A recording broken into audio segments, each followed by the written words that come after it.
dan Syu'bah itu membacanya dengan ikhtilas kasrotul ain. Jadi ikhtilasnya kan bacanya 2/3 harokat. Jadi seperti ni'imma gitu mungkin. Nah, kami juga sebenarnya belum sempat menanyakan contohnya ke Kak Iha. Tapi kalau yang kolun dan Syu'bah itu diikhtilas kasratul ain. Sedangkan kalau kita hafaz itu membacanya dengan bikasrinun dengan sempurnanya kasrul ain, ni'imma gitu. Nah, selanjutnya itu mukhtalas ya, ikhtilas. Selanjutnya yaitu ismam. Menurut pendapat para ulama qiraat, ismam dibagi menjadi 2 macam. Yang pertama yaitu mengismamkan harokat kasroh ke harokat dhammah. Yang kedua isyarah atau isyaratu bidhammi syafatain. Isyarah dengan mengumpulkan 2 bibir pada lafaz-lafaz yang di nasnya terdapat bacaan ismam. Nah, adapun yang kita bahas kali ini yaitu ismam yang pertama, yaitu mengismamkan atau menggabungkan harokat kasroh ke harokat dhammah. Selanjutnya, nah, pengertian ismam yang dipilih yaitu mengucapkan dengan harokat yang sempurna, nah yang tersusun dari 2 harokat, dhammah dan kasroh. Dhammah dan kasroh, pengucapannya itu bagian pengucapan harokat dhammah itu didahulukan tetapi sedikit atau sebentar, sedangkan diteruskan dengan bagian pengucapan harokat atau kasroh. Nah, ismam itu kan mengucapkan 2 harokat yang sempurna yang tersusun dari 2 harokat, yaitu dhammah dan kasroh. Nah, cara pengucapannya itu bagian harokat dhammah itu didahulukan tetapi sebentar atau sedikit, sedangkan nanti diteruskan dengan harokat kasroh yang lebih banyak. Contohnya bacaan ismam yaitu dalam lafaz kuila. Jadi bacanya kuila. Gitu. Ada ini ya, ada harokat dhammah dan harokat kasrohnya. Kuila gitu. Dan saudara-saudaranya yaitu seperti jia, wahila, dan waghidu. Tuh, itu yang dibaca dengan ismam. Selanjutnya imalah.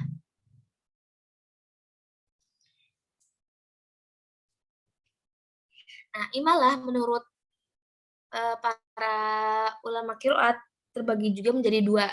Yang pertama mahdhoh, yaitu mendekatkan harokat fathah kepada harokat kasroh serta antara alif huruf ya, atau yaitu bunyi antara fathah a dengan kasroh i. Nah, imalah ini disebut juga imalah kubro, mendekatkan harokat fathah dengan harokat kasroh dan antara alif dengan ya. Gitu. Yang kedua yaitu ghairu mahdhoh, adalah bacaan antara fathah dengan imalah kubro. Kalau kita kan ada misalkan contohnya yang imalah itu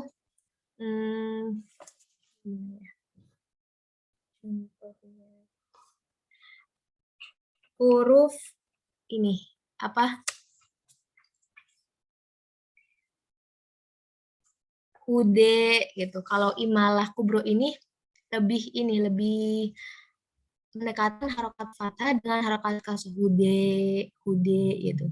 Sedangkan yang ghairu mahdhoh ini adalah bacaan antara fathah dengan imalah kubro, atau juga disebut dengan baina-baina imalah sugro atau taklil. Kalau imalah kubro itu pengucapannya misalkan segini imalah kubro. Nah, kalau imalah sugro atau taklil itu setengahnya baina-baina antara fathah dengan imalah kubro gitu. Gimana ya?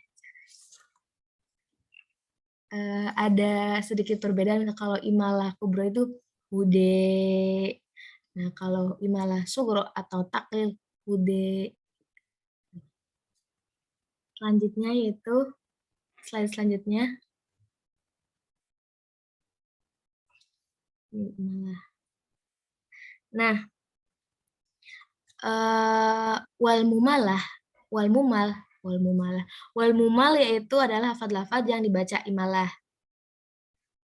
Tadi kan udah jelasin tentang mukhtalas, ismam sama imalah. Nah, pengucapan mukhtalas atau ikhtilas, ismam sama imalah ini berbeda pengucapannya dengan harokat yang asli. Contohnya karena harokat pada lafaz-lafaz yang dibaca ikhtilas ini bercampur dengan sukun. Nah, kalau yang ismam itu harokatnya itu bercampur dengan dhammah. Sedangkan imalah ini harokatnya itu menyerupai dengan kasroh, harokat kasroh. Nah, karena ada perbedaan pengucapan dengan harokat yang aslinya, maka tiga macam baca ini, ikhtilas, ismam, sama imalah ini membutuhkan suatu tanda yang membedakan antara pengucapan tersebut dalam dobetnya. Jadi membutuhkan dobet supaya membedakan cara pengucapannya gitu. Selanjutnya, nah, ini yang ini sebelumnya ini ada ini ya perbedaan pendapat mengenai bukannya ini Wafi. Nah iya, pendapat mengenai pemberian tanda pada mukhtalas, mushmam, dan mumal pada ikhtilas, ismam, dan imalah. Pendapat yang pertama yaitu dari mayoritas ulama mengatakan bahwa tidak perlu diberi syakal pada bacaan ikhtilas, ismam, dan imalah. Nah, pendapat ini dipilih oleh Abu Daud. Nah, hal ini karena ikhtilas, ismam, dan imalah itu tidak diambil melalui tulisan gitu. Tetapi cara pengucapannya itu lewat pengajaran seorang guru. Sedangkan pendapat yang kedua, ulama lain mengatakan bahwa ikhtilas, ismam, dan imalah itu perlu diberi tanda baca. Jadi yang pertama, pendapat yang pertama kan tidak perlu diberi syakal atau kosong aja gitu. Dikosongkan harusnya. Sedangkan yang kedua ini mengatakan bahwa ikhtilas, ismam, sama imalah ini perlu diberi tanda baca atau dobet. Pendapat ini dipilih oleh Ad-Dani. Nah, wa alaihil amal, dan pendapat ini menjadi pendapat yang kita pakai. Pemberian tanda baca pada tiga macam tadi yaitu ikhtilas, ismam, sama imalah ini lebih baik digunakan dengan tanda persegi segi 4 yang tengahnya kosong. Tapi nggak ada contohnya ya. Contohnya ada di kitab As-Sabil, bisa dilihat teman-teman ya. Itu segi 4, tengah-tengahnya kosong, itu lebih baik. Sehingga tidak sama dengan naktul ijam. Nah, pemberian tanda baca pada ikhtilas, ismam, sama imalah ini supaya ini ya, supaya orang yang membaca Al-Quran ini tidak lupa gitu. Jadi karena terkadang orang yang membaca Al-Quran akan menyangka jika tidak ada tanda baca pada ikhtilas, ismam, sama imalah ini akan lupa terhadap tiga bacaan tersebut gitu. Selanjutnya, nah ada penjelasan mengenai tadi kan ada dua pendapat. Yang satu pendapat Abu Daud itu tidak perlu diberi tanda baca atau diberi ya. Sedangkan pendapat yang kedua Adani itu perlu diberi tanda baca. Nah, dapat mengenai pendapat yang dipilih oleh Adani ini pada pertama yaitu pada mukhtalas, lafaz-lafaz yang dibaca ikhtilas itu meletakkan nuktoh atau tanda ikhtilas di atas huruf jika harokatnya tersebut adalah fathah. Nah, di atas huruf. Contohnya la ta'du. Nah, kami juga belum menemukan ini ya. Sepertinya ini ada perbedaan qiraat. Ada yang membaca la ta'du tapi kami belum menemukan apakah ada farsyul huruf dalam membaca la ta'du dengan la ta'du. Tapi kalau di kitabnya itu contohnya itu jika harokat tersebut fathah seperti la ta'du gitu, yaitu ya maka tanda dobetnya itu di atas huruf tersebut, di atas ya.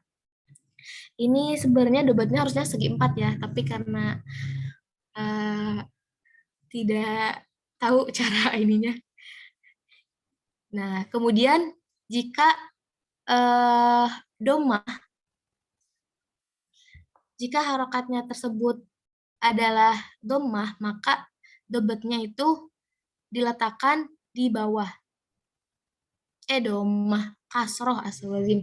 Jika harokatnya tersebut harokat kasroh, maka debatnya diletakkan di bawah huruf. Ni'imma. Ini salah juga nih teman-teman di PPT-nya, mohon maaf ya. Harusnya di bawah ain. Seperti yang ada di kitab Irsyadut Thalibin juga ada. Di Irsyadut Thalibin, Sabil juga. Nah, kemudian dobat pada ismam, yaitu meletakkan tandanya itu di depan huruf. Contohnya qila, harusnya ini debatnya ini di depan hurufnya itu, depan huruf ya, qila itu. Seperti yang ada di kitab juga bisa dilihat di Irsyadut Thalibin dan di ini di Asabil juga. Kemudian yang ketiga yaitu imalah. Nah, imali ini ada dua perbedaan gitu. Imalah, bacaan imalah yang baik ketika wasol dan wakof. Jadi ketika wasol maupun wakof itu dibaca imalah. Nah, pemberian tanda dobetnya itu meletakkan tanda bacanya di atas huruf yang dibaca imalah sebagai pengganti dari fathah, berarti sama kayak ikhtilas ya, untuk menunjukkan imalah. Nah, tidak ada perbedaan peletakan dobet imalah ini baik pada fawatihus suar seperti toha maupun imalah pada huruf ro seperti ad-dar, al-abror, imalah pada huruf ya seperti Musa, imalah yang menetapkan alif dan rosemnya seperti al-husna, atau yang menghapus rosemnya seperti al-kafirin. Nah, baik itu imalah kubro atau imalah sugro itu imalahnya ditaruh di atas huruf gitu. Nah, itu imalah untuk yang ketika kita membaca imalah tersebut baik wasol maupun wakof itu dibaca imalah. Misalkan tohe. Nah, itu baik wasol atau wakaf itu tetap dibaca imalah. Atau ada gitu, atau yang lain sebagainya. Nah, itu bisa kita lihat pemberian dobatnya itu di kitab Irsyadut Thalibin.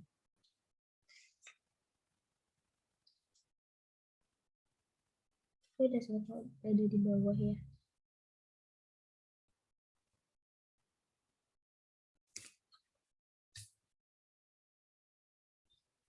Nah, yang kedua yaitu imalah yang ketika dibaca wakaf saja. Jadi ketika wasol tidak dibaca imalah. Dibaca ibalah ketika hanya dalam keadaan wakaf. Contohnya al-huda tina. Maka cara meletakkan dobatnya dengan harokat untuk imalah tersebut sehingga bacaan imalahnya itu hilang ketika dibaca wasol. Maksudnya adalah pada imalah yang dibaca ketika wakaf saja itu tidak digunakan dobat karena ketika dibaca wasol imalahnya tersebut hilang gitu. Jadi meletakkan dobotnya itu dengan harokat. Jadi menggunakan harokat seperti biasa gitu. Penjelasan selanjutnya yaitu akan dijelaskan oleh Wafi Ifakia.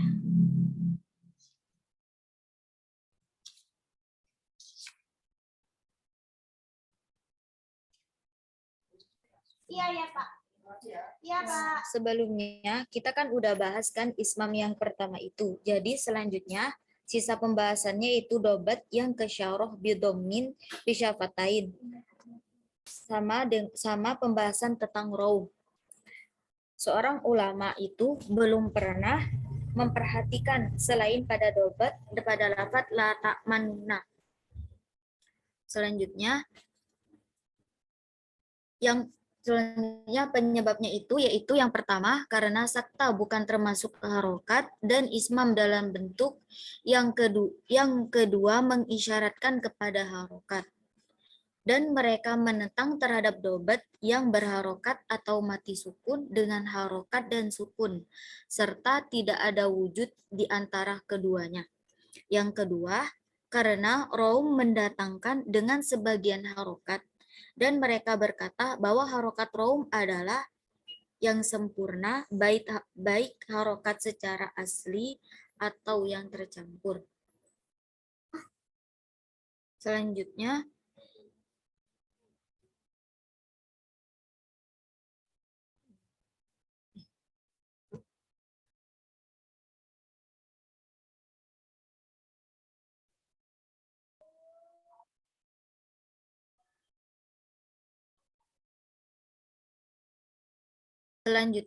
perbedaan harokat rohum, ihtilas, dan ismam.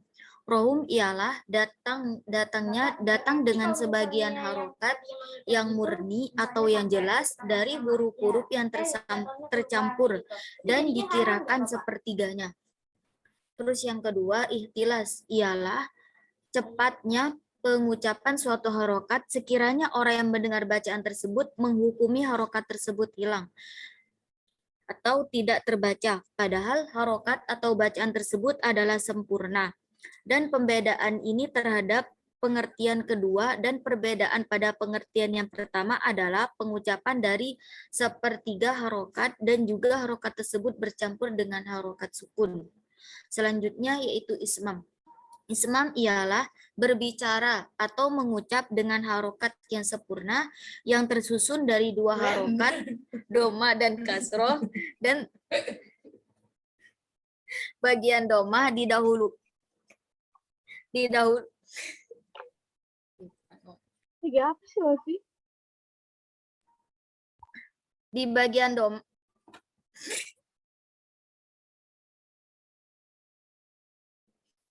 Maaf ya, Kak.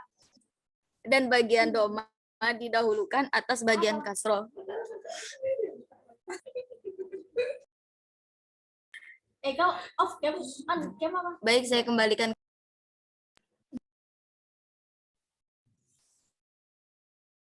Oh ya, mohon maaf sebelumnya teman-teman yang tadi di cara pendebatan yang di Imalah itu meletakkan dobatnya. Mohon maaf ya, kita kembali lagi ke yang Imalah. Meletakkan dobatnya itu di bawah huruf Imalah. Misalkan kalau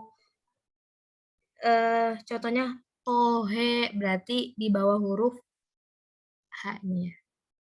Dan misalkan kalau yang ini al-kafirin gitu kan misalkan di bawah huruf kaf tersebut. Jadi kalau yang ikhtilas itu ketika harokat fathah itu di atas huruf dan ketika harokat kasroh di bawah. Untuk yang ismam meletakkannya itu di depan huruf, sedangkan untuk yang imalah itu meletakkannya di bawah hurufnya, di bawah huruf ikhlas gitu. Di bawah huruf imalah. Selanjutnya yaitu tanbih mengenai pendapat dari sebagian ulama mutakhirin yaitu menaruh sin kecil di atas seperti lafaz iwaja dan marukodina dan kata man serta bal di dalam lafaz marok atau balrona dan seterusnya untuk menunjukkan saktah. Tetapi semua itu bukan termasuk pembahasan ilmu dobat. Nah, jadi sin yang kecil ini menurut pendapat ulama mutaakhirin, menerusin kecil di atas yang seperti ini, saktah, itu bukan termasuk pembahasan ilmu dobat. Selanjutnya yaitu pembahasan tentang idhar dan idgham yang akan dibahas oleh Kak Syauki. Silakan Kak Syauki. Terima kasih Kak Uluki. Baik, selanjutnya pembahasan dobatnya idhar, idgham, serta huruf yang jatuh setelahnya. Yang pertama, mudhar. Mudhar ialah huruf yang dibaca idhar atau dibaca jelas. Dobatnya mudhar ialah memberi tanda sukun di atasnya huruf yang dibaca idhar dan memberi harokat setelahnya. Memberi harokat setelah huruf yang dibaca idhar. Entah itu dibaca fathah, kasroh, atau dhammah. Seperti contoh,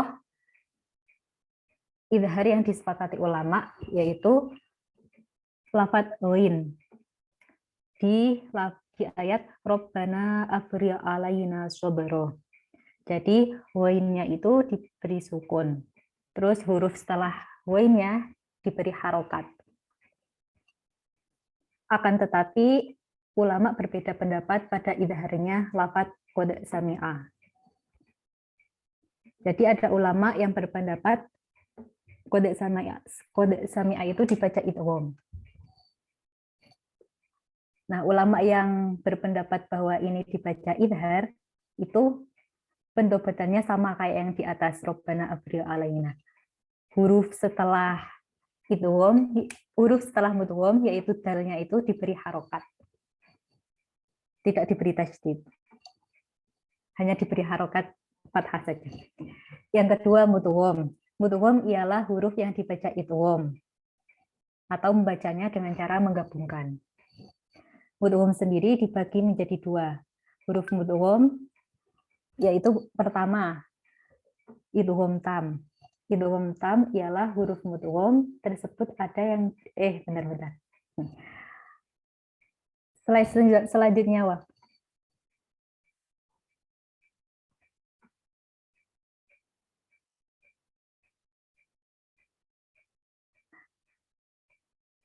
Slide yang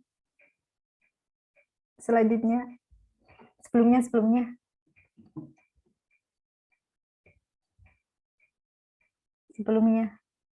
lagi. Nah, mudgham dibagi menjadi dua. Yang pertama idgham tam atau idgham sempurna. Jika idgham tersebut dihukumi tam, maka dobatnya adalah dengan cara mengkosongkan huruf yang diidghamkan. Artinya huruf tersebut tidak diberi sukun. Idgham tam yaitu idgham yang diidghamkan itu zat dan sifatnya. Contohnya wadhkur rabbika wa qur rabbi sama qad tabayyana. Dobatnya adalah dengan cara mengkosongkan huruf yang diidghamkan. Contohnya mengkosongkan huruf dal dan lam, serta huruf ro. Ro-nya wadhkur rabbika.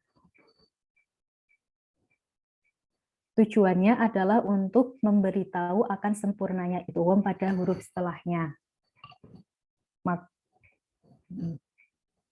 Dan huruf setelahnya itu diberi tasydid, baik itu idgham mutajanisain, mutaqoribain, atau mutajanisain. Bisa dilihat contohnya yang mutajanisain wadhkur rabbika, mutaqoribain wa qur rabbi, yang mutajanisain qad tabayyana. Ini wa qur rabbi kurang tasydid ya. Jadi kalau tam itu huruf yang diidghamkan tidak diberi dobat. Terus huruf setelahnya diberi tajdid. Yang kedua idgham nakis, yaitu seperti idghamnya ta pada huruf ta, la in basatta. Slide berikutnya 17. Slide 17. Dobetnya kok pada ta itu dibagi menjadi dua. Yang pertama, memberi tanda sukun di atas huruf ta. Itu berlaku di kawasan mugharabah, ulama bagian barat. Yang kedua, huruf ta tidak diberi dobet, serta huruf ta tidak diberi tajdid, tetapi tetap diberi harokat. Pendobetan seperti ini yang digunakan oleh kita. Contohnya basatta. Nah, kalau yang mugharabah, koknya itu diberi sukun. Perbedaannya seperti itu. Terus, perbedaan pendapat dari ahlul ada mengenai idghamnya huruf qaf ke huruf kaf, yaitu yang terdapat dalam surah Al-Mursalat. Alam nakhluqukum.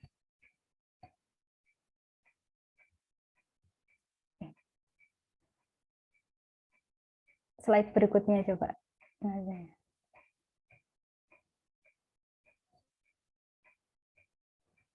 Kembali ke 17, Bapak.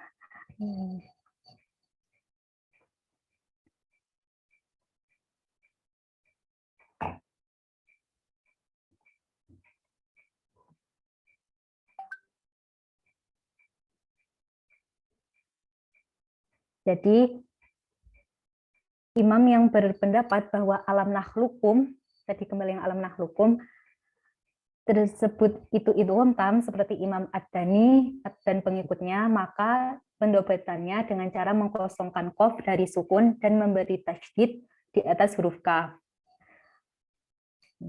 Tapi beda halnya dengan pendapat yang menganggap bahwa lafaz alam nakhlukum adalah idgham nakis, seperti Imam Maki dan Ibnu Syarih dan pengikutnya, dobetnya sama seperti lafaz ahatu dan basatta. Jadi qafnya tidak diberi sukun.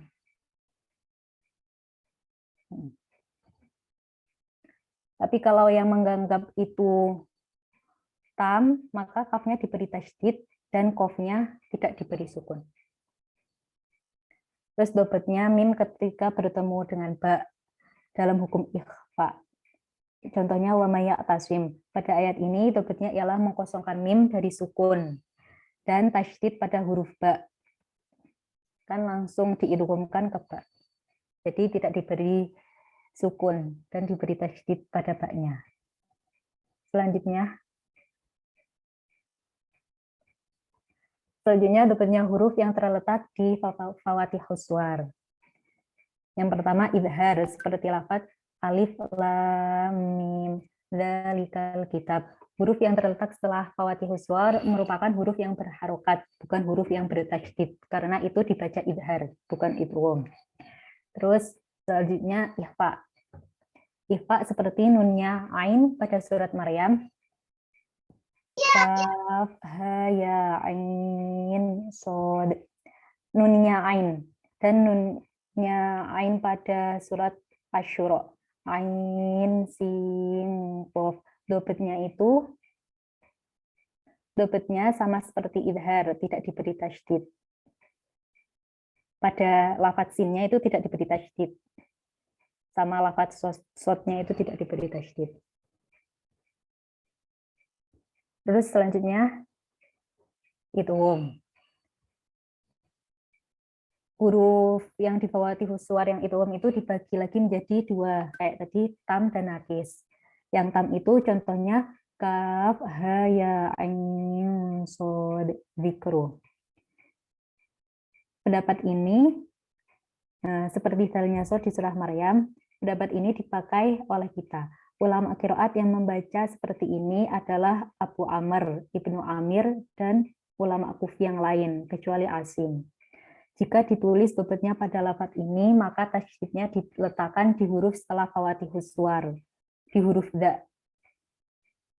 Jika qiraah yang membaca ini idgham, Ainso dzikri, maka dalnya dzikri ini diberi tasydid. Begitu juga di lafadz tosimim.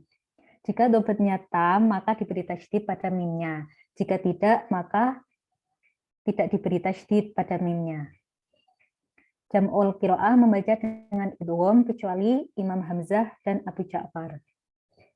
Kemudian yang nakis contohnya Yasin wal Qur'anil Hakim. Jika diidghamkan Yasin, Yasin, Yasin wal Qur'anil Hakim. Nah, pada nunnya lafat nu dan pada nunnya lafat nu wal qalam. Ulama qiraat yang membaca seperti ini ialah Nafi, Asim, Al-Bazi, dan Ibnu Dakwan dalam satu riwayatnya. Maka dobet pada lafaz ini mengkosongkan huruf setelah fawatihus suwar dari tanda tasydid. Pendapat ini diambil oleh ulama muwaribah dan sebagian ulama masyarikah. Pendapat ini adalah yang digunakan saat ini. Jika dibaca idgham maka wawunya di tasydid. Selanjutnya yang menjadi catatan ialah setiap idgham yang dibaca nakis menurut qura, maka huruf yang diidghamkan tidak diberi sukun, tidak ada dobetnya, dan huruf setelahnya tidak diberi tasydid. Sebaliknya, jika idghamnya dibaca tam atau sempurna, maka huruf yang diidghamkan diberi sukun dan huruf setelahnya diberi tasydid. Saya kembalikan ke moderator.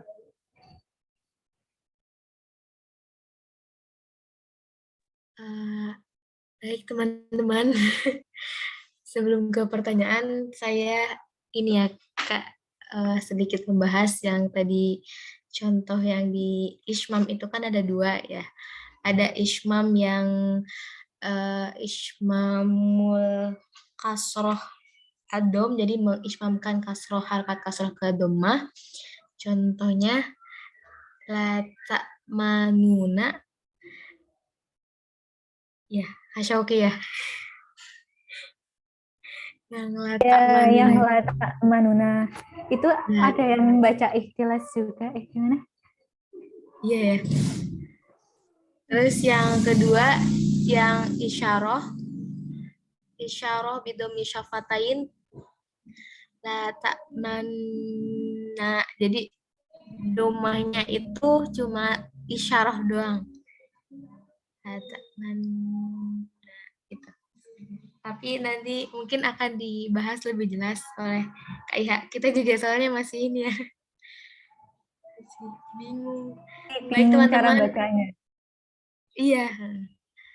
Teman-teman ada yang ingin bertanya atau Sepertinya Kak Iha masuk dulu ya, baru nanti ketika misalkan teman-teman ada pertanyaan, nanti bisa kita diskusikan bersama, gitu ya. baik Kak. Sebentar, Siap, kok Kak. kayaknya rame.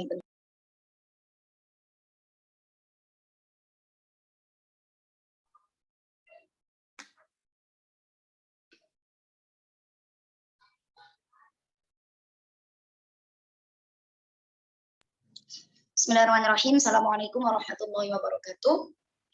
Mari kita mulai dengan baca suratul Fatihah. Ala hadhihi wa ala kulli niyatin salihah. Al-Fatihah.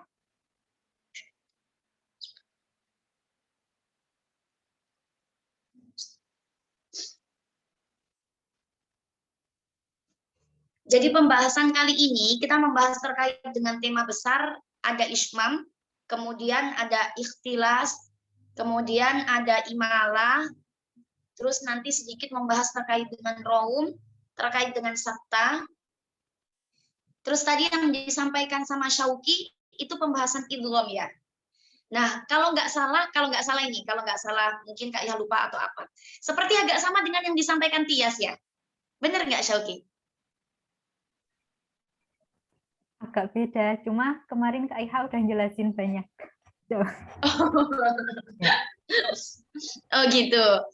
Makanya tadi pas Kak Iha, oh sepertinya kemarin ini juga sudah termasuk include di pembahasan ini gitu ya Syauki ya. Yang minggu lalu berarti ya. Ya udah nggak apa-apa. Jadi untuk pertama kali kita bahas terkait dengan ikhtilas dulu ya. ikhtilas. Apa sih itu ikhtilas dan bagaimana cara membacanya atau praktik membacanya terkait dengan bacaan ikhtilas? Coba dari pemakalah, ikhtilas di situ artinya apa? Ada ini Kak, ada yang mengatakan anutku bisulusil harokah, mengucapkan 2/3 harokat Kak. Mengucapkan 2/3 harokat. Ya. Ada Tapi lagi? kalau di bukunya di Maisuro itu 1/3 harokat Kak. Gimana Kak? 1/3 harokat ya. Iya. Nah, yang jelas di sini kalau untuk kadar ukuran misalkan 1/3 atau 2/3 itu tergantung dari pengucapannya masing-masing. Yang jelas ketika ikhtilas, ketika kita membaca lafadz kemudian lafadz tersebut dibaca dengan ikhtilas, maka di situ membaca harokatnya itu dengan cepat sehingga seakan-akan harokat itu tidak bisa terbaca secara sempurna walaupun hakikat dari harokat tersebut itu ada. Nah, tadi disampaikan sama Ulfi bahwa kalau misalkan ada orang yang sedang berjalan gitu ya, sedang berjalan kemudian mendengarkan sebuah harokat yang dibaca dengan bacaan ikhtilas, maka di situ tidak terdengar. Hanya mungkin orang yang di sampingnya saja yang bisa terdengar terkait dengan bacaan ikhtilas. Karena di situ dibaca ada yang mengatakan 1/3, ada yang mengatakan 2/3. Kalau dalam kitab ini, di sini dijelaskan 2/3, bisulusayil harokah, berarti 2/3. Ini Kak Iha ikut yang di kitab sini ya. 2/3 harokat. Jadi cara membaca harokat ketika dibaca dengan ikhtilas, maka harokatnya di situ dibaca dengan cepat dan tidak terlihat nampak secara sempurna harokatnya. Hanya terbaca 2/3-nya saja harokat. Kemudian ketika membacanya, bagaimana? Misalkan kita contohkan, contoh apa di situ? Ni'imma.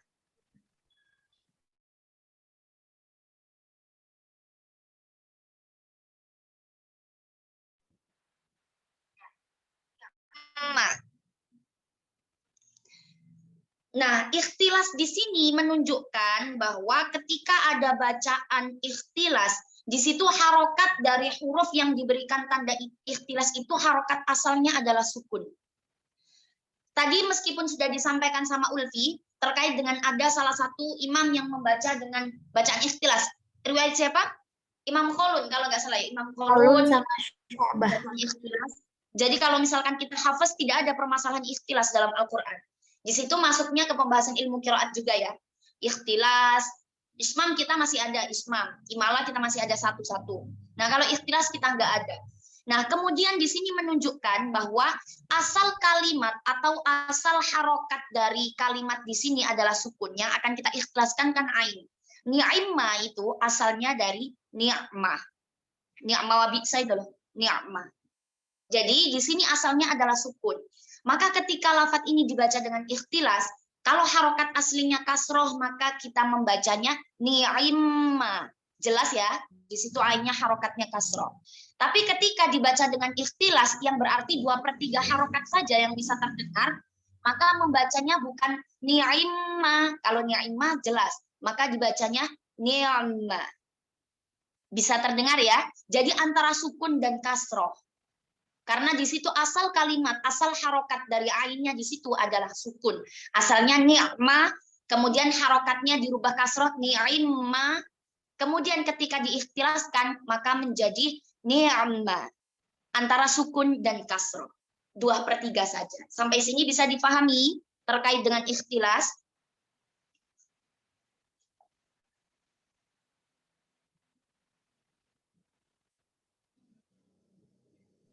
Insya Allah, Kak. Ada pertanyaan?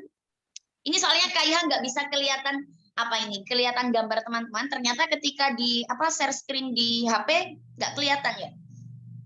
Wajahnya Kak Iha juga nggak bisa kelihatan. Ini ya terkait dengan ikhtilas. Kemudian di situ disebutkan ada kalimat ikhtilas, ada kalimat mukhtalas.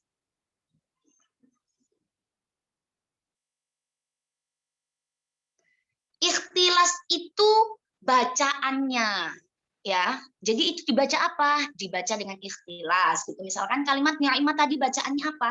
Bacaannya ikhtilas, seperti itu ya. Kemudian ada yang disebut dengan mukhtalas.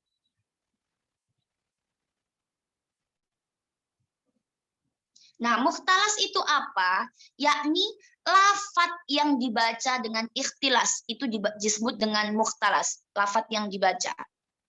Ikhtilas. Jadi kalau ikhtilas, ismam, imalah itu bacaannya. Artinya kalau misalkan dalam sebuah lafaz tersebut ada bacaan salah satu dari 3 tadi yang sudah Kak Iha sampaikan, maka itu disebut dengan bacaan ikhtilas, bacaan ismam, bacaan imalah. Nah, ketika lafadznya misalkan latak mana itu berarti apa? Imalah ya. Oh, latak mana ismam. Berarti itu disebut dengan musyammun atau lafadz yang dibaca dengan ismam. Musyammun, mukhtalas dan mumalun. Seperti itu, ya. Ini terkait dengan penyebutan. Kemudian ismam sudah, ikhtilas sudah. Sekarang ismam.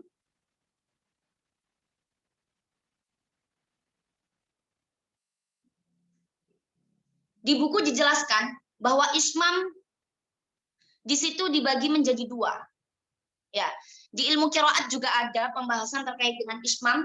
Jadi ismam dalam ilmu qiraat itu ada yang disebut dengan al-ismamu harfun biharfin. Itu yang pertama.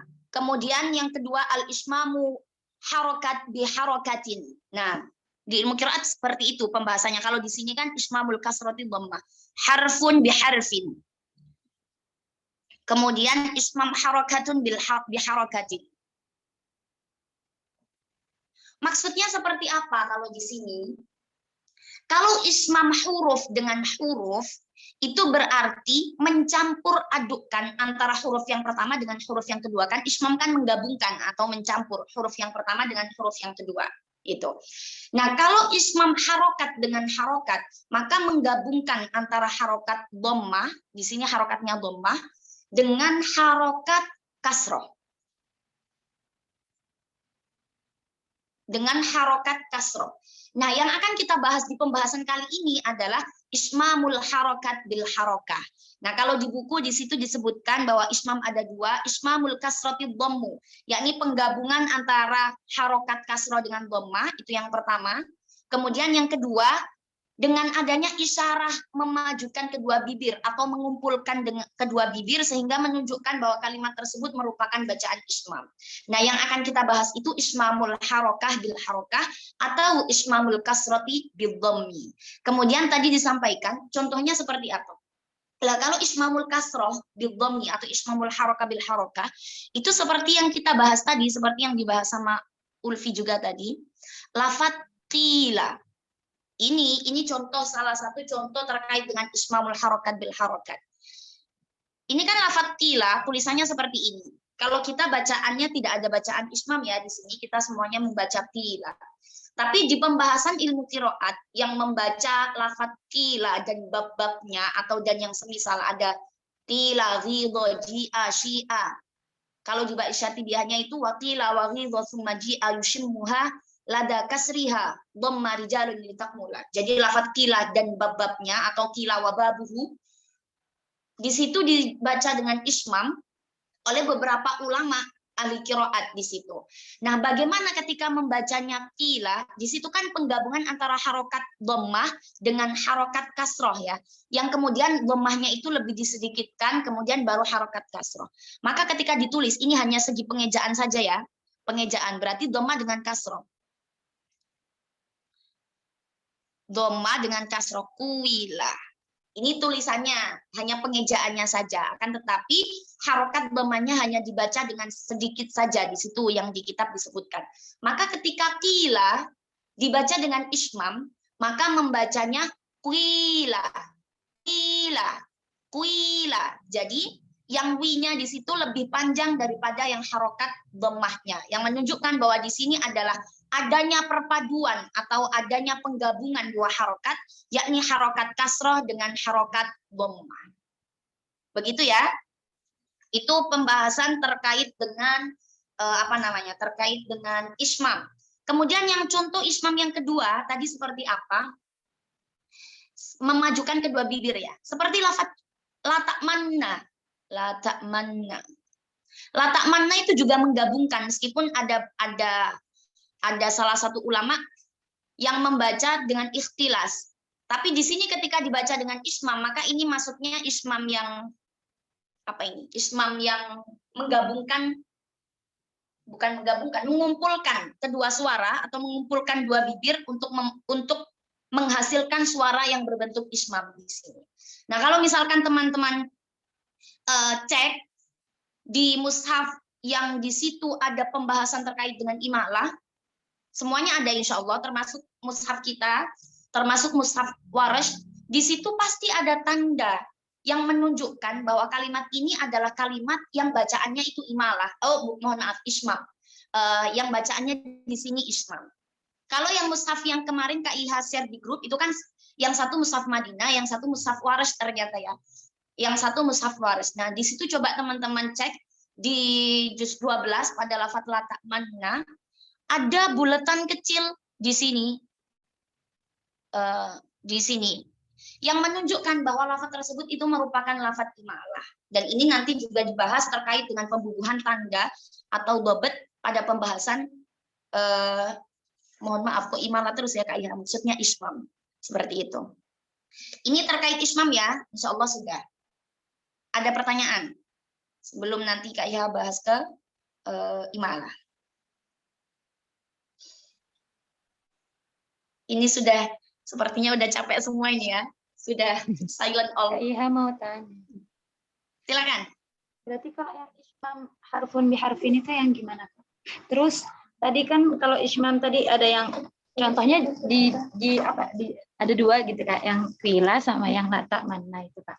Nah, itu sebenarnya kalau yang misalnya kila itu bisa, kan tadi yang dicontohkan yang kasrah bidhamah gitu ya Kak. Bisa nggak Kak yang kila tapi yang harfun biharfin gitu? Maksudnya ismamnya bisa, dia itu ismamnya bisa boleh ismam ini atau ismam ini, atau cuman kalau lafadz ini ismamnya yang ini, kalau lafadz ini ismamnya yang ini, atau gimana? Oh ya, karena kalau lafadz kila itu lebih condongnya kepada perubahan harokat, jadi itu disebut dengan ismam harokat bil harokat. Nah, ismam yang harfun biharfin bagaimana contohnya? Ketika misalkan kita membaca surah Al-Fatihah pada lafadz as-siroto, mungkin teman-teman masih ingat atau mungkin sekarang lupa tapi kemarinnya masih ingat ya, wallahu a'lam. Lafadz as-siroto di situ ada yang membaca dengan sin, ya kan ya? Ada yang membaca dengan shad di situ. Kemudian ada yang membaca dengan penggabungan ismam. Ismamnya di situ dengan apa? Coba ada yang masih ingat ketika dibaca ismam pada lafadz siroto, penggabungan antara apa? Zai. Zai sama apa? Zai sama sod. Nah, itulah yang disebut salah satu contoh terkait dengan ismam harfun biharfin, yakni huruf satu dengan huruf yang lainnya. Di sini contohnya lafadz as-siroto, ada yang membaca dengan sod, ada yang membaca dengan sin, ada yang membaca dengan ismam. Ismamnya di sini penggabungan antara dua huruf, yakni huruf zai dan huruf sod.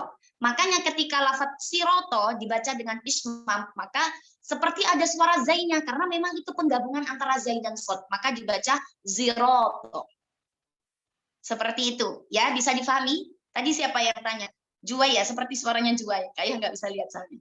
Iya Kak Juwai Kak. Gitu ya. Itu terkait dengan contoh yang harfun biharfin. Nah, kemudian sekarang kita masuk ke imalah.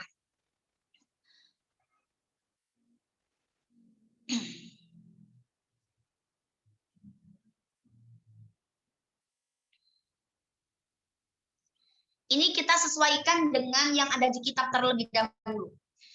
Kita sudah pernah belajar selama berapa? 5 semester lah, 5 sampai 6 semester sekarang pembahasan ilmu qiraat. Pasti teman-teman sudah tidak asing dengan pembahasan terkait dengan imalah. Imalah sudah dari semester 4 dan 5 membahas terkait dengan imalah ya. Kalau di kitab Syakrul Dhabat, imalah itu ada 2. Yang pertama, imalah mahdhah. Dot ini dotnya short dot itu ya. Yang kedua, imalah ghairu mahdhah. Nah, jadi yang pertama imalah itu imalah mahdhah, yang kedua imalah ghairu mahdhah. Kemudian pertanyaannya, imalah mahdhah itu kalau misalkan dalam pembahasan ilmu qiraat itu seperti imalah yang mana gitu kan?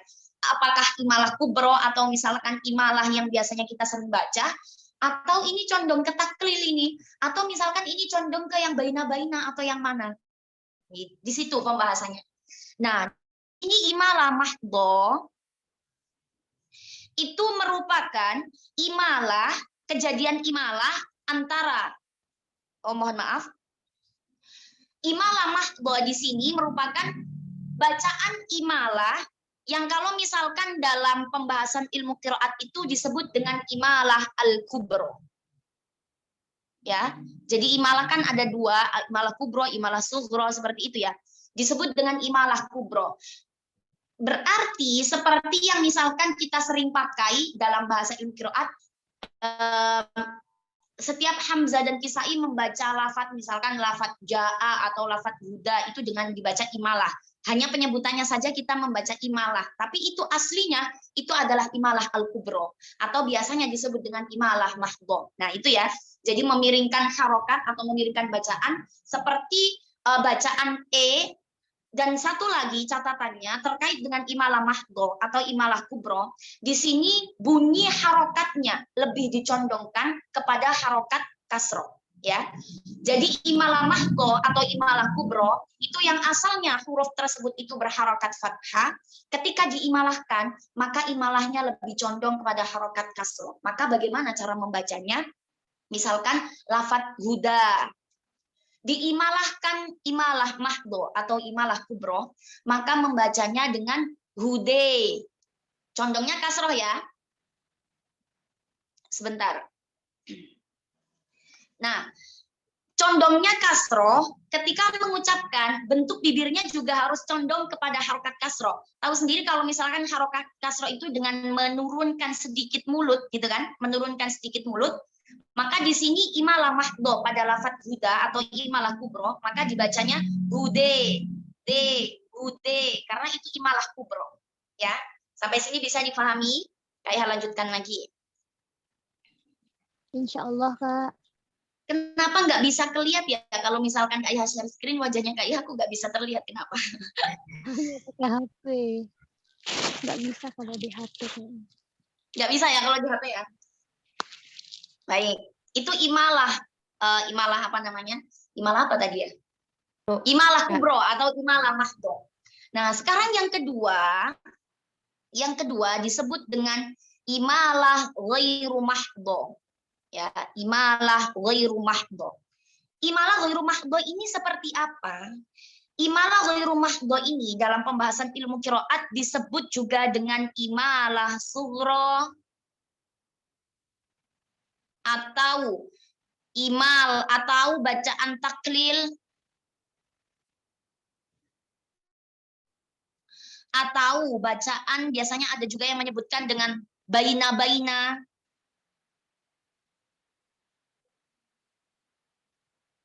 Nah, ini penyebutan terkait dengan imalah ghairu mahdhah. Jadi imalah ghairu mahdhah bisa disebut dengan imalah sughra, bisa disebut dengan bacaan taklil, bisa disebut dengan bacaan baina-baina.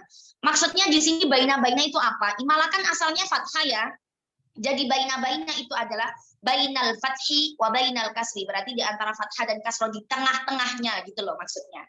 Ya, jadi bacaan taklil itu atau bacaan imalah sughra itu tidak di fathah, tidak di kasroh, tapi di tengah-tengahnya. Tapi pastinya ketika kita membaca bacaan itu ada lebih condongnya.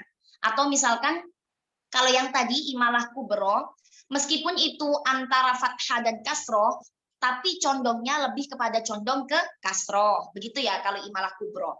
Bagaimana dengan imalah sughra atau bacaan taklil? Bacaan taklil itu meskipun baina-baina antara fathah dan kasroh, tapi dalam praktikumnya bacaan taklil itu lebih dicondongkan kepada harokat, bukan harokat ya, oh ya, kepada fathah, ucapan atau harokatnya fathah. Jadi kalau imalah sughra itu fathah, kalau imalah kubro atau imalah mahdhah itu lebih condong kepada harokat kasroh. Nah, bagaimana praktik ayatnya atau praktik ketika kita membaca terkait dengan bacaan taklil? Coba siapa ini? Biasanya siapa ini? Coba Juwai bacaan taklilnya bagaimana coba? Ketika baca taklil pada lafadz Musa misalkan. Suaranya masih di mute. C gitu ya Kak? C. Kayak Yang Juwai Yang Juai apa namanya? Yang Juai masih ingat dengan pembahasan ilmu qiraat, semoga masih ingat lah ya. Bacaan taklil seperti apa? Kalau imalah kan semua sepakat condong kasroh, maka membacanya muse, ya condong ke kasroh dengan menurunkan bibir. Tapi kalau taklil bagaimana?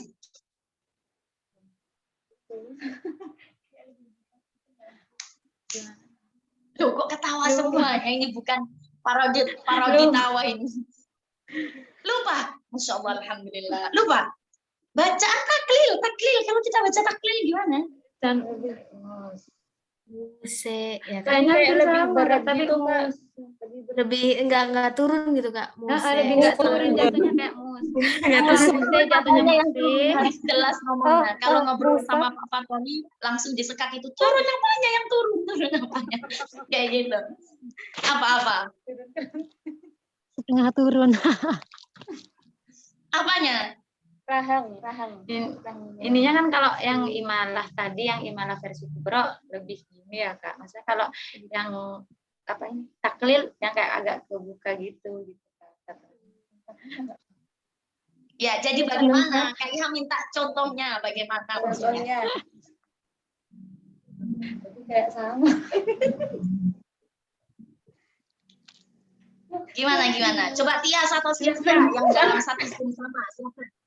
Yang apa kalian? Taklil, Masya Allah. Taklil. Katanya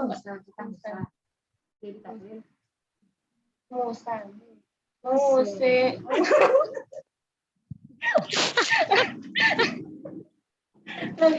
Mana ini Masya Allah?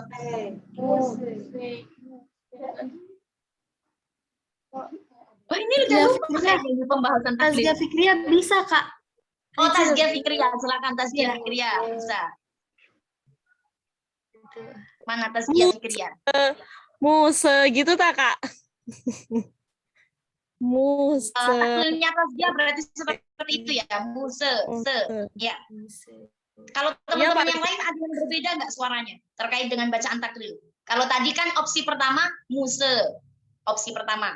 Opsi kedua, ada lagi nggak? Atau memang seperti itu semua?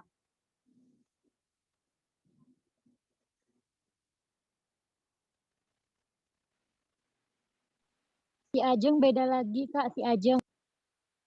Oh, Ajeng beda lagi. Gimana Ajeng? Gimana Ajeng? Mana ini?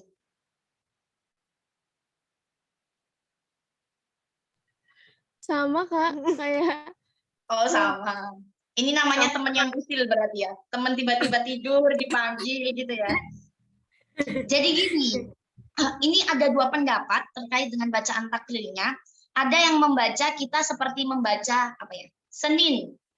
E-nya huruf senin. Jadi membacanya senin, berarti muse gitu ya. Itu opsi yang pertama atau al-qaulul awal. Pendapat yang kedua, membaca taklilnya itu dicondongkan kepada harokat fathah. Jadi bagaimana cara membacanya? Ketika imalah kubro kan muse, ya muse. Ketika imalah sugro atau taklil muse, se. Beda suaranya? Muse. Itu taklil untuk yang pendapat yang kedua. Muse dan muse. Mungkin teman-teman ada yang pernah mendengarkan di YouTube atau di apa? Iya sih, memang benar. Misalkan ya, termasuk Kak Iha pernah mendengarkan di YouTube atau pas waktu talaki tidak memakai muse enggak memakai muse, tapi memakainya condong ke fathah. Maka ketika mengucapkannya muse, se, bukan se. Tapi mungkin mayoritas di III memakainya muse. Ada yang memakai muse, ada juga yang memakai muse, tergantung dari apa namanya yang diikuti seperti itu. Nah, termasuk pas pada waktu Kak Iha belajar sama Bu Romla, terkadang ibu bacanya juga muse, terkadang ibu juga bacanya muse gitu. Seperti condong kepada harokat fathah. Pak Fatoni juga seperti itu. Jadi kalau Kak Iha menyimpulkan, ya udahlah ada dua pendapat saja. Yang terpenting dua-duanya sering dipraktikkan juga sama guru-gurunya kita, gitu kan. Jadi kalau kita sebagai murid, ya kalau misalkan kita membaca muse masih dikoreksi berarti oh mungkin qaul yang kedua. Qaul yang kedua berarti yang condong kepada harokat fathah. Nah, kalau Kak Iha pas pada waktu ikut daurah yang di MKI kemarin, sudah memang tidak dibolehkan ketika membacanya dengan muse, enggak boleh. Jadi harus membacanya dengan condong fathah. Muse, se, seperti itu. Condong fathah. Tapi kalau imalah muse, ya imalah muse, condong kepada harokat kasroh. Itu ya terkait dengan pengucapan baik imalah sughra ataupun imalah kubro. Imalah sugro biasanya disebut dengan imalah ghairu mahdho atau taklil atau imalah baina-baina. Kalau imalah kubro disebut dengan imalah mahdho. Nah, itu terkait dengan pembahasan imalah, ismam, sama ikhtilas. Kemudian, bagaimana cara kita membubuhkan tanda atau apakah pada kalimat-kalimat tersebut itu masih membutuhkan tanda terkait dengan bacaan ketiganya. Nah, di sini disepakati meskipun ada dua pendapat, ada yang pendapat pertama dengan mengkosongkan. Mengkosongkan berarti meskipun ada bacaan ikhtilas, meskipun ada bacaan ismam, meskipun ada bacaan imalah, maka di situ tidak ada tanda yang menunjukkan bahwa kalimat tersebut itu dibaca demikian. Itu pendapat pertama. Nah, pendapat kedua, di sini dijelaskan bahwa dibutuhkan adanya tanda, dan inilah yang kita pakai sekarang. Gitu kan. Contohnya misalkan, kalau lafadz qila, apalagi ni'imah, coba ni'imah. Bisa dibantu pemakalan ni'imah kalau harokatnya kasroh, tandanya bagaimana tadi? Di bawah hurufnya, Kak. Di bawah Sampai. huruf ya. Jadi ada tanda-tandanya itu bulat. Biasanya kalau dalam, mohon maaf itu bulatnya kayak ruwet itu. Bulat. Ada kalanya yang seperti itu loh. Apa sih namanya, persegi, apa itu namanya, kotak tapi kotaknya berdiri gitu kayak ketupat. Iya, kalau di kitabnya berbentuk seperti itu, tapi kalau praktiknya dalam mushaf itu hanya bulat seperti biasa, seperti sukun tapi aduh masya Allah, maksudnya bulatnya gini loh, bulat biasa tapi full buletan dalamnya gitu loh. Nah pokoknya seperti itu. Nah kalau harokatnya kasro di pembahasan ikhtilas, di sini tanda ikhtilas dibubuhkan bulatan bundar di sini di bawahnya. Kemudian kalau misalkan harokatnya fathah atau dhamma bagaimana? Fathah di atas huruf. Fathah berarti di atas huruf ya. Maka ini aslinya la ta'addu ya. Ketika dibaca ikhtilas maka ainnya seperti ain diberi sukun kan, maka menjadi la ta'addu. Maka di sini ada sifrun atau bulatan yang menunjukkan bahwa kalimat ini merupakan kalimat yang dibaca dengan ikhtilas. Ini ya, jadi tiga-tiganya dulu memberikan tanda bacanya itu semuanya dengan bulat bundar atau kotak-kotak di atas dan di bawah huruf. Termasuk yang apa tadi? Yang bacaan ini kan ikhtilas. Ismam, coba yang ismam. Contohnya seperti apa ismam? Wila, yang kila. Yang kila. Nah, karena di sini dibacanya ketika bacaan ismam itu menjadi kuila, ya kan, bukan kila, maka di sini dibubuhkan tanda bulat di atas huruf, karena di situ qafnya berharokat dhammah kan. Lah di sini ada tanda titik lah ya, titik atau tanda bulat yang menunjukkan bahwa kalimat tersebut dibaca dengan ismam. Yang imalah apa? Imalah contohnya. Contohnya al-kafirin. Al-kafirin misalkan ya. Al-kafirin.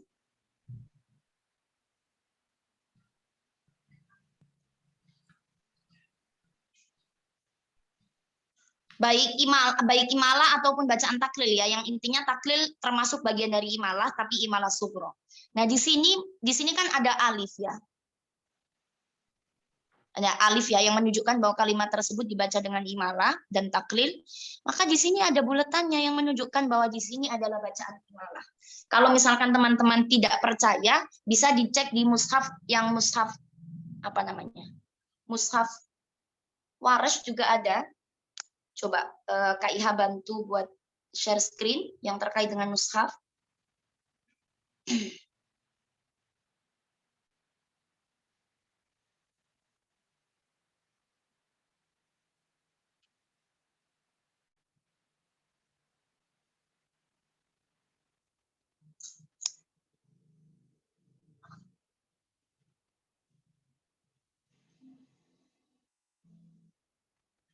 Coba kita ke itu dulu, ke yang juz 12 yang lafat latak manna ayat berapa itu? Minta tolong untuk teman-teman cross check yang latak manna. Apakah di sini ada tanda?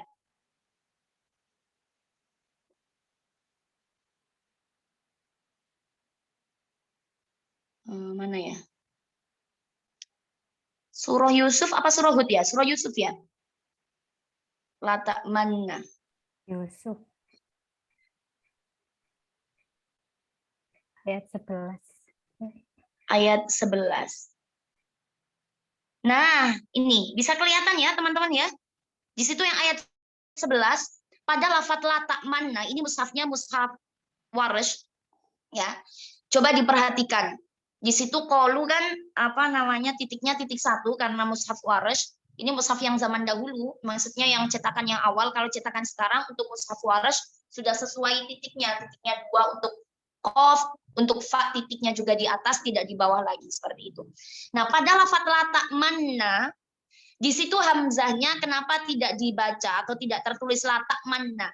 Karena Imam Warsh ketika pada pembahasan hamzah mufrad di situ dibaca dengan ibdal kan, maka di situ tidak dibubuhkan tanda hamzah atau hamzah kepala ain itu loh, yang di atas alif tidak dibubuhkan karena di situ menunjukkan bahwa ketika hamzah mufrad baik fi fa'il kalimah, fi lamil kalimah atau fi ainil kalimah, maka Imam Warsh di situ dibaca dengan ibdal. Maka membacanya la tamanna begitu. Lah kemudian di nunnya, teman-teman perhatikan di situ. Nunnya di situ ada tanda sifrun yang menunjukkan bahwa kalimat tersebut merupakan ada tanda apa? Tanda sifrun atau tanda bulat atau tanda kotak yang menunjukkan bahwa kalimat tersebut ada bacaan ismam untuk riwayat Imam Warsh. Seperti itu ya. Nah, tandanya seperti itu. Kemudian coba kita cari yang bacaan imalah atau bacaan apa? Bacaan yang baca imalah atau taklil untuk Imam Warsh. Apa ini kalimat apa?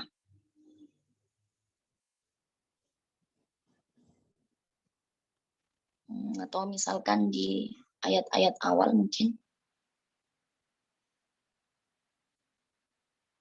Anas kafirin ya ada. Surah Anas. Ada tandanya nggak? Sebentar. Nah, ini ada ini. Waduh, mohon maaf ini kok nggak bisa bergeser. Yang ayat 8. Masya Allah.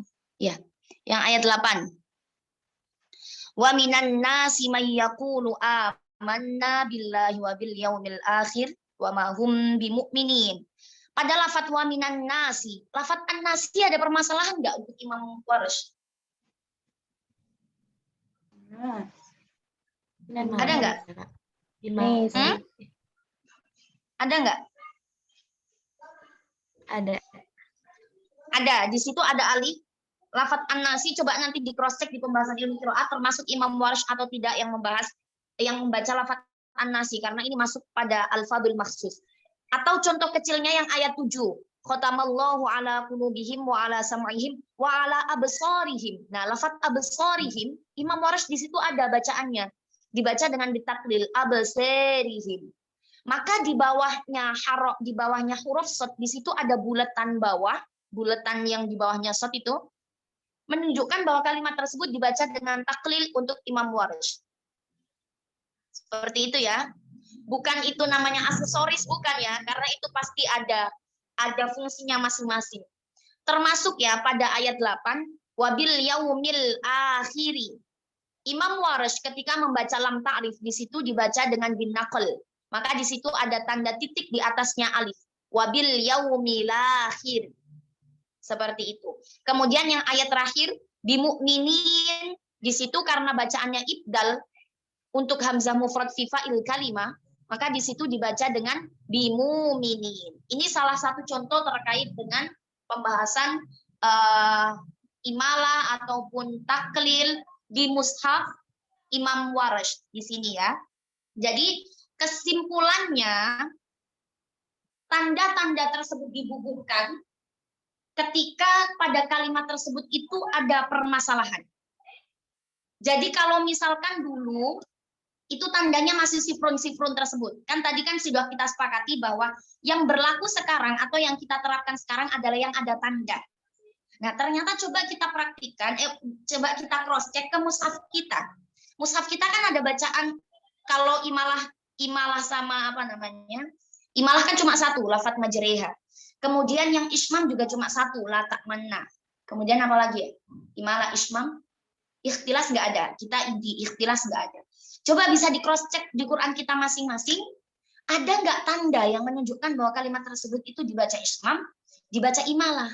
Nah, ternyata sampai ke sini perkembangan tanda baca Al-Quran semakin meningkat kan. Kalau dulu tandanya hanya bulatan saja, nah sekarang kalau di mushaf kita sudah ada tanda, misalkan lafaz latakman, nah bawahnya itu ada tulisan ismamun. Nah itu kan masuk bagian dari tanda yang menunjukkan bahwa kalimat tersebut merupakan bacaan ismam.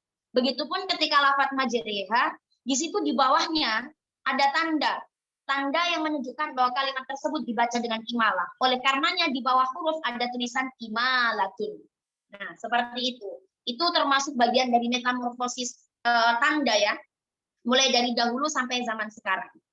Kalau dulu awalnya semuanya bulat, terus kemudian sampai sekarang di mushaf kita jadi berubah menjadi tulisan yang menunjukkan kalimat tersebut merupakan kalimat yang membutuhkan kalimat yang apa namanya?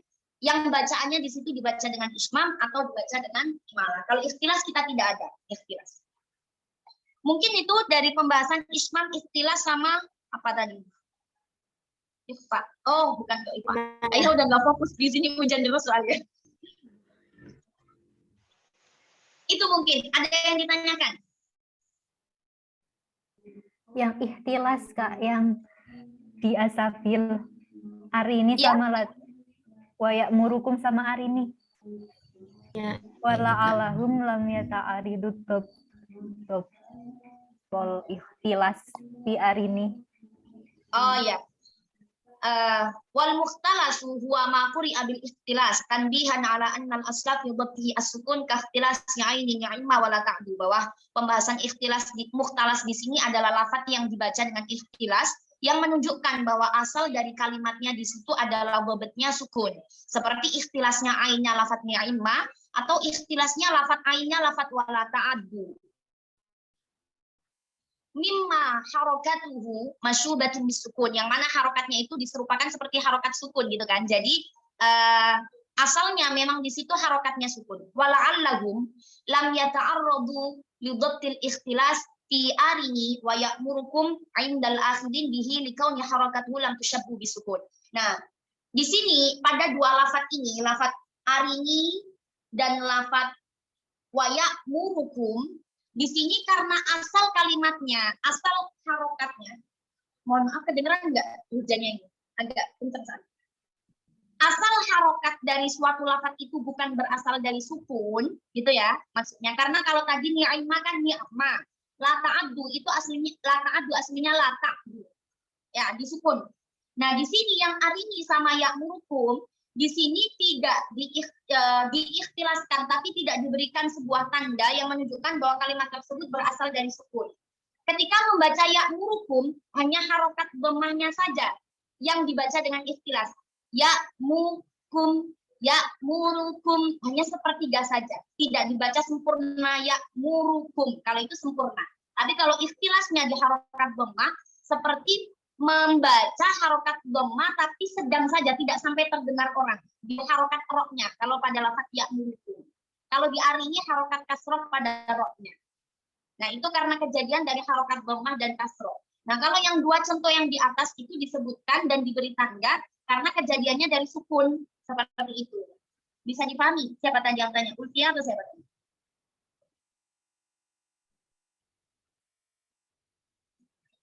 Nah, ini kan sudah selesai ya pembahasan perbedaannya. Ini perbedaan antara raum, ikhtilas sama ismam. Kalau raum itu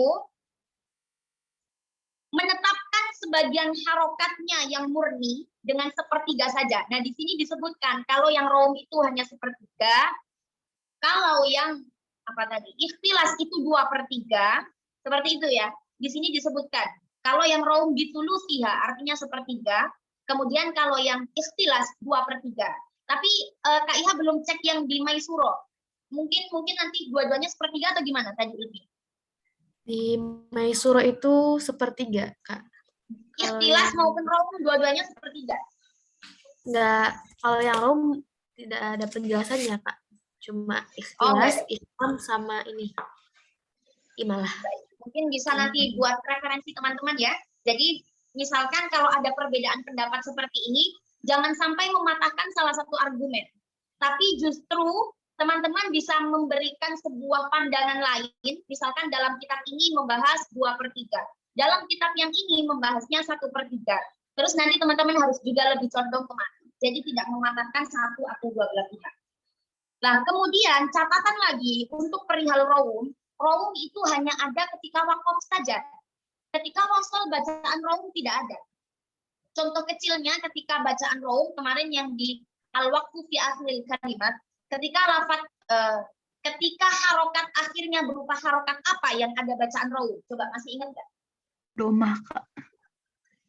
Sudah lupa aja ini. Domah. Ya, Harokat apa?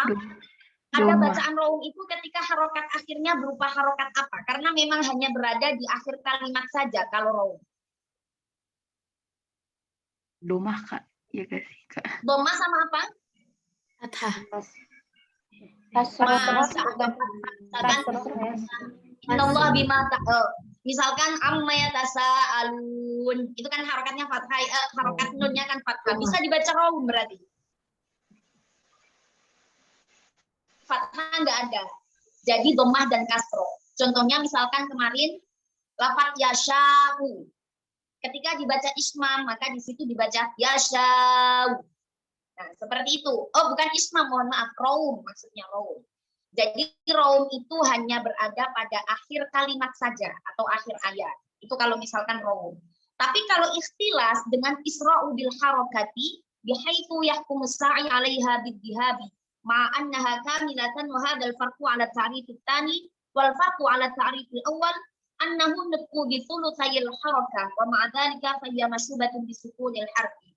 Nah, kalau di sini tidak disebutkan bahwa ikhtilas berada di, kalau contoh-contohnya pasti ikhtilas itu berada di tengah kata. Seperti itu. Kemudian dengan menyuarakan hanya 2/3-nya saja. Nah, kemudian yang ketiga, di situ ismam. Kalau ismam dengan mengumpulkan atau mengumpulkan antara harokat dengan harokat atau huruf dengan huruf menjadikan satu kesatuan. Kalau kita cuma ada satu, yakni pada lafaz la ta'manna. Mungkin cukup itu. Kemudian yang pembahasan apa namanya idhar, idgham, harful waqi' ba'daha. Kesimpulannya seperti ini. Ketika hurufnya huruf mudhir atau hurufnya yang bisa dibaca dengan jelas dan terang, maka di situ diberi tanda sukun di atasnya. Itu ya. Tapi kalau misalkan hurufnya itu bukan berupa huruf mudhir, yakni hurufnya idgham dan sebagainya, maka di situ tidak dibubuhkan tanda sukun di atasnya. Kesimpulannya itu. Kemarin Kak Iha juga sudah sampaikan pas pada waktu apa namanya presentasinya kelompoknya Tias, di situ sudah banyak Kak Iha sampaikan terkait dengan pembahasan idhar idgham. Tapi nggak apa-apa, makanya pas waktu Syauki tanya ke Kak Iha, idhar idgham masih dibahas Kak? Ya nggak apa-apa, dibahas sesuai dengan urutan yang ada di kitab, meskipun ada tambahan sedikit-sedikit, tapi kesimpulannya sama. Seperti itu mungkin dari Kak Iha, ada yang ditanyakan? Kak Iha izin bertanya. Ya silakan. Kan kalau yang Agak keras suaranya, di sini kenceng soalnya hujannya. Baik. Kok bilang jadi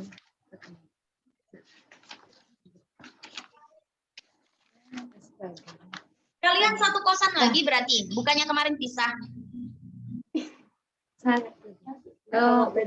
kemarin pulang, Kak. Lagi pulang. Mau nanya, kan kalau yang di kiroat, yang ilmu kiroat tadi ismamnya yang kayak huruf bi huruf atau harokat bi harokat gitu kan ya Kak. Tapi kalau di sini kan yang pertama itu ismamul kasrat dom, ismamul kasrat ad-dhammi gitu kan ya. Berarti ini yang harokat bi harokat ya Kak. Nah kalau yang asani itu Kak, ya. Isyara bi dhammi syafata ini berarti jatuhnya yang gimana Kak? Yang bi dhammi syafata ini yang sebenarnya macam-macam ismam itu banyak. nggak hanya dua, siapa Juai, nggak hanya dua. Jadi termasuk ada yang tidak melibatkan antara harokat dengan harokat, huruf dengan huruf, tapi cuma disebut dengan ismam yudham musyafatain. Ada juga yang seperti itu. Nah, ini termasuk di sini disebutkan al-ismam yudham musyafatain. Artinya hanya untuk mengumpulkan dua bibir atau memajukan atau mengumpulkan dua huruf yang sama, hanya seperti itu, secara global. Seperti itu ya, bisa dipahami Kak ya. Jadi di sini disebutkan hanya dua. Tapi kalau dalam ilmu qiraat kemarin ada 4 kalau nggak salah. Nah, itu yang 2 Kak Iha lupa juga. Yang jelas di sini ada yang tidak dikategorisasikan huruf dengan huruf atau harokat dengan harokat, yang jelas di situ bacaan ismam. Gitu, ada yang seperti itu. Berarti untuk praktek bacaan ismam yang ini misalnya kalau latak mana kalau gitu doang ya Kak? Ya, kalau yang 2 ini seperti contoh latak mana. Kalau pada lafaz latak mana, mengapa ketika bacaan ismam itu kita harus melihat yang qori atau yang pembaca? Karena ketika kita tidak melihat seorang qori'nya atau seorang pembaca dalam membaca ismam, tidak seperti ada bacaan ismam, karena itu hanya gerakan bibir saja, gitu kan? Nah, contohnya seperti apa? Ketika lafaz latak mana, kalau misalkan kita tidak melihat qori'nya atau pembacanya, misalkan tutup matanya atau nggak kedengeran gitu kan, atau nggak, pokoknya nggak kelihatan bentuk bibirnya seperti apa, maka hanya seperti nun yang ditasydid, hanya seperti latak mana, seperti itu saja. Padahal ketika kita melihat seorang qori'nya atau pembacanya, di situ ada gerakan bibir maju kemudian mundur. Nah, itulah yang disebut dengan asani al-isyaratu bi dhamm musyafatain. Maka membacanya bagaimana? Latak mana. Ada gerakan untuk stay di bibir sini, kemudian maju, kemudian stay lagi. Seperti itu. Ini contoh yang poin kedua. Latak mana. Bisa dipahami ya? Berarti Jadi kalau kita pakai yang kedua ya Kak. yang pertama itu gimana Kak? Yang kasrot, ismamul kasrot ad-dhom. Kalau ismamul kasrot di dhammi, itu contohnya kalau di mushaf kita nggak ada. Karena kita tidak ada bacaan ismam yang lafaz qila, ji'a, si itu nggak ada. Ini hanya terdapat pada lafaz qila wa babuhu. Wa qila wa ghidha, lafaz qila, lafaz ghidha, wa qila wa ghidha. Summa ji'a, lafaz ji'a. Kemudian di sini ada tambahan lafaz si'a, hila. Jadi memang berupa 3 huruf, dan yang tengahnya itu berupa ya. Dan itu kita tidak ada. Tidak ada bacaan yang ismam yang pertama. Kalau kita cuma ismam yang kedua. Lada kasriha dhamma rijalun litakmula. Berarti salah satunya di situ ada Imam Al-Kisai membaca dengan lafaz qila. Pada lafaz qila, ji'a, ghidha, itu Imam Al-Kisai juga membaca di situ. Salah satunya Imam. Terus Kak satu lagi Kak tadi. Oh ya, silakan. Yang contoh latak mana itu yang tadi di share screen, sebenarnya bingung Kak, kalau ismam itu di depannya ya, di depan huruf katanya. Nah, sebenarnya depannya itu apa ini maksudnya? Dobetnya. Dobetnya. Ya, dobet ismamnya tadi itu Kak. Sebelah sananya apa sebelah sini? Ya, kanan atau kirinya gitu Kak. Yang di depannya karena tadi agak ke sini kayak sana ini apanya? Sebelah nunnya atau sebelah mimnya atau gimana? Dobet peletakan dobet ismam Kak, kan kalau kata-kata di kitabnya itu di depan katanya Kak, di depan. Oh, yang di mushaf Imam Waris ya. Tapi kok tadi kayaknya ya di kiri Kak. Ya sebenarnya kalau di depan kata-kata di depan itu di kiri apa di kanan? Tadi ada 2 nun. Tadi ada 2 nun. Mana tadi kok jadi Kak Iha share screen? Bentar. Tadi tuh latak mana yang di Imam Waris di situ ada 2 nun. Bukan hanya 1. Bentar.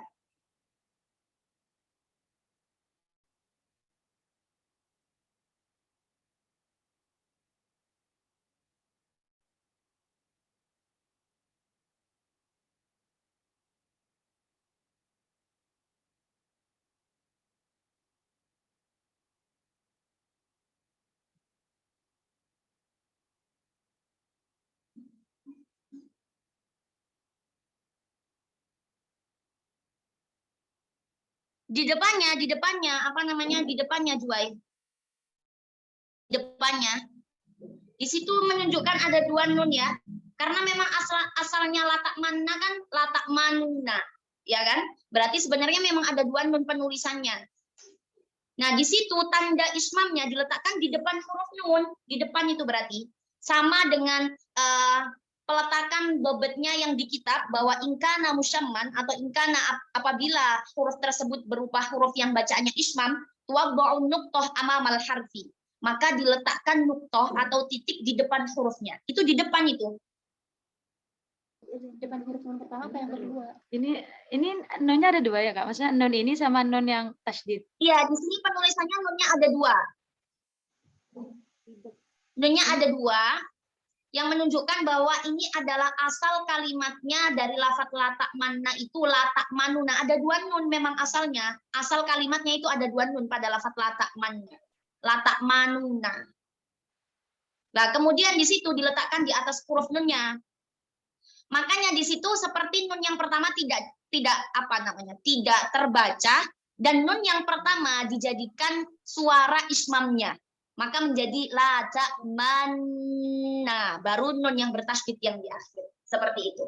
Ini wallahu a'lam kalau misalkan mushaf Imam Warsh yang sekarang seperti ini atau tidak, wallahu a'lam. Mungkin nanti misalkan teman-teman ketemu dengan mushaf Imam Warsh yang mushafnya langsung. Kalau ini kan PDF-nya ya. Ini kan PDF. Mungkin nanti bisa di-share di grup biar kita sama-sama menambah hazanah keilmuan terkait dengan tanda baca Al-Qur'an. Berarti Kalau ini bentuknya di depan huruf. yang maksudnya nun yang kedua berarti ya Kak, di depan huruf kan jatuhnya gitu ya Kak.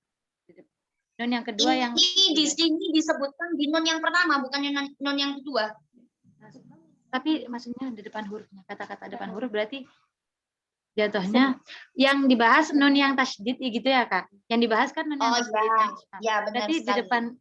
Oh, berarti di depan. Iya sih kan. Iya. Bisa difahami ya? Iya Kak, terima kasih banyak. Masya Allah, ini udah jam 1 ternyata ya. Lebih malah. Mohon maaf ini. Jadi mohon maaf sebelumnya dari Kak Iha tadi ada telat. Soalnya tadi di sekolah ada acara. Terus udah selesai sebenarnya jam 10:30. Jam 11 kurang seperempat lah. Cuma dari pihak guru-gurunya disuruh nunggu soalnya ada konsumsi gitu. Udah dibeliin konsumsi tapi disuruh nunggu. Kak Iha udah izin tadi. Terus habis itu nggak boleh, pokoknya disuruh nunggu dulu. Intinya nunggu konsumsinya belum selesai gitu kan. Akhirnya ya udah Kak Iha nunggu, nyampe sini tadi nyampe rumah jam 11 lebih. 1/4 kalau nggak salah. Nah, Kak Iha tadi berangkat ke sekolah kan belum sarapan. Akhirnya Kak Iha sarapan dulu, terus baru masuk ngajar. Mohon maaf dari Kak Iha, sampai ini melewati batas sampai jam 1 lebih. Semoga ada manfaatnya ya dari awal hingga akhir. Amin. Kita tutup dengan doa kafaratul majelis. Oh ya, sebentar. Ini mata kuliah yang dobet kurang berapa pertemuan? Yang materi dobet. Kurang berapa pertemuan? 1 apa 2 gitu kalau nggak salah. Apa masih banyak?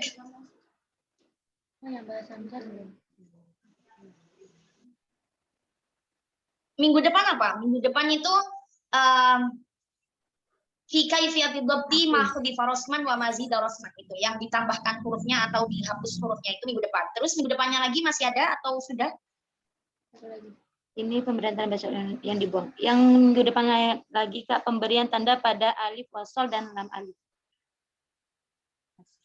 Masih dua lagi. Minggu depannya lagi berarti setelah alif wasol.